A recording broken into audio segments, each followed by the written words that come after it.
Lijep pozdrav i evo ga još jedan video, isto neće biti dug. 6 načina kako da obradite završetke na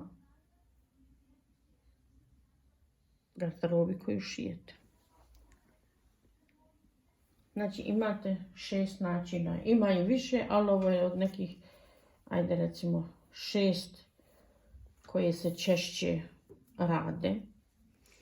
Znači prvo je da kod platna možete uraditi cikcak makazama i ovo se većinom koristi za ova platna koja nisu rastezljiva.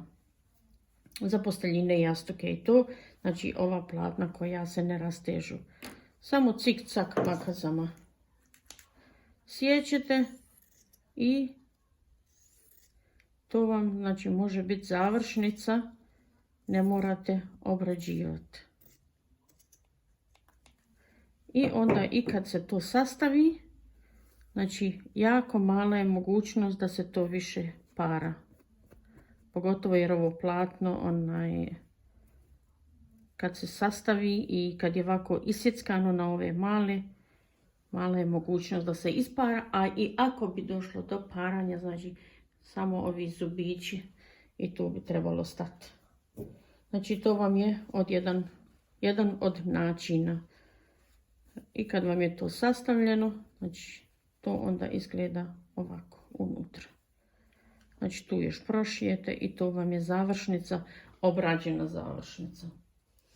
Sljedeće je da kod rastezljivog platna uopšte ne morate da obrađujete, ali ako želite, znači možete sa overlock mašinom da obradite, mada se ono ne osipa i njemu uopšte nije potrebna obrada, ali je ljepše kad sastavite da obradite na overlock mašini. Sljedeće je onaj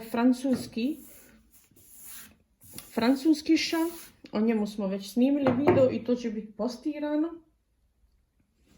Onda imate duplo podvrtanje. Znači to je ono što se većinom i radi. Sad zaboravite ovaj cikcak, znači podvrnete jednom, recimo pola centimetra i podvrnete još jednom i to kad prošijete i to vam je jedna vrsta zaštićenosti na kraju šivanja. Znači kao dođe vam kao obrada.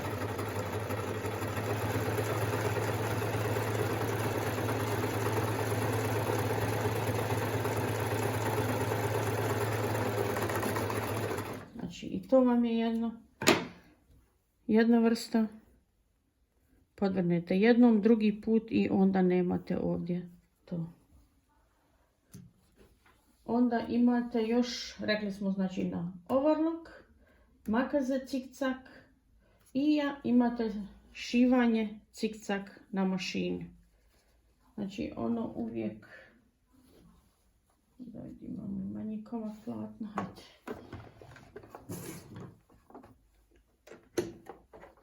Kod cikcak na mašini, običnoj kućnoj, morate gledati,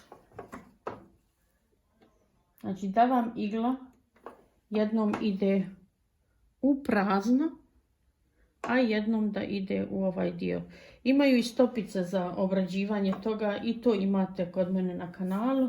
Znači stopica za fake overlock se kaže, a ovo vam je, znači samo radite cikcak s time da vam, znači jednom ide pored, jednom u platno. I to je najobičnije i prije se većinom samo tako i podvrtalo, to jest ne podvrtalo nego obrađivalo. I to vam je najjednostavniji način. I to vam onda izgleda ovako. I to vam je jedna vrsta obrade. I još ima jedno, a to vam je obrada sa kosom trakom. Ili sa paspel trakom, ili kako je već ko zove. Znači, postoji i to. Uzmete paspel traku. Ona se može na dva načina prišivati. Jednom prišivate prvo jednu stranu, pa podvrnete, preokrenete i prišijete na drugu. Ili ko je već stručan u tome, on može odjednom i jednu i drugu stranu, s time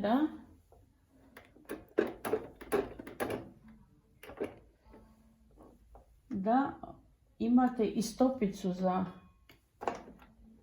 ovu traku, za paspel traku ili kosu traku. Imate kupiti stopicu i onda možete sa stopicom to da radite, tako da prišivate odmah i gornji i donji dio. Kad se malo usavršite, normalno na početku ne ide ništa sve odjednom, ali to izgleda ovako.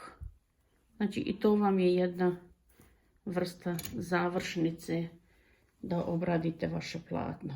Znači rekli smo cikcak 1, traka 2, cikcak prošivanje na mašini, to je već 3. Onda smo rekli podvrtanje 2 put je 4. Onda imate taj francuski šav. Rekli smo isto da ima, to je koji? 1, 2, 3, 4, 5 je francuski šav, 6 je overlock ili da ne obrađujete nikako. I šta još ima? To bi bilo to. Postoji još vrsta platana koja se recimo ne moraju obrađivati. To je ko recimo ovo što se koristi za ovo na stolovima što se stavlja, ali ono se koristi i za one tašne ili kožne ili sky ili te koji se platno ne runi ili ta vrsta koja se ne runi, njega ne morate ni obrađivati, samo spajati. I postoji još jedan Hong Kong šav se zove, a to je, i to ću vam pokazati u sljedećem videu da ne bi i ovaj video bio prevelik. Znači Hong Kong je još ostao i to bi vam onda bilo to. Znači to vam je na 6-7 načina, ja sam rekla 6, ali to ispade na kraju 7 načina kako da možete obrađivati ili raditi završnice na vašem platnu da vam se ne runi. Toliko za ovaj put, lijep pozdrav do sljedećeg videa.